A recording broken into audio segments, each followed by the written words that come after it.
లీడర్లు ఎప్పుడు బిజీగా ఉంటారు. వాళ్ళ కాడికి వచ్చేటోళ్ళు వస్తూనే ఉంటారు, మంచి షెడ్యూల్ చెప్పుకునేటోళ్ళు చెప్పుకుంటూనే ఉంటారు, ఆఫీసులని మీటింగ్లని కార్యకర్తలని తిరుగుతూనే ఉంటారు.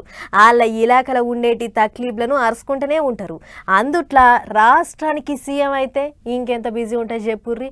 ఆయన ఏం లేదు, తీరిక వేసుకొని గిట్ల గీ ఆట ప్రాక్టీస్ చేస్తుండు. తెల్లలాగు రంగురంగుల టీ షర్టు ఆటగాళ్లతోని కలిసి ఓ గంట సేపు ఫుట్బాల్ ఆడుకుంటా ప్రాక్టీస్ చేసిండు మన సీఎం రేవంత్ రెడ్డి సారు. దేనికనుకుంటున్నారు, ఈ నెల 13వ తారీఖు నాడు ఫుట్బాల్ ఆటగాడు మెస్సీతోని కలిసి ఆట ఆడేతందుకు.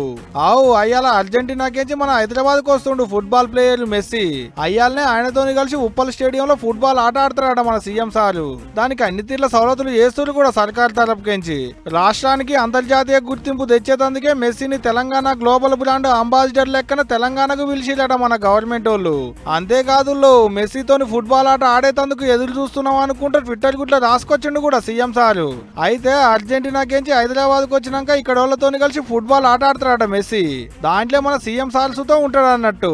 అంత పెద్ద ఆటగాంతో ఆట ఆడాలంటే అంగిలాగేసుకొని సీదా పోయి ఆడతామంటే కాదు కదా.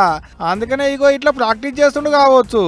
అయితే ఇట్లా గ్రౌండ్ కు పోయి ఫుట్బాల్ ఆట ఆడు మన సార్కు కొత్తగా తీయలి. ఇంతకు మునుపు మస్తు మాటల ఫుట్బాల్ ఆట ఆడిండు కూడా. అయినా గిట్లా ఒక్క పూట పోయి ఆడొస్తా అటంక సీదా పోయి మెస్సీతో ఆట ఆడుతానంటే కాదు కదా సారు. దినం ఓ గంట సేపు ఆట పోయి ఒళ్ళు కదిలిచ్చిరాలి. అసలే మీరు ఆడుతాననేది మెస్సీతోని మళ్ళా చూసిరు కదా. ఇక ఇప్పటికైతే ఇంతే. అయ్యాల మెస్సీతోని ఆట ఆడినాక మళ్ళీ పాలు చెప్పుకుందాం ఎట్ట ఆడిండు ఏంది అనేది అంతా.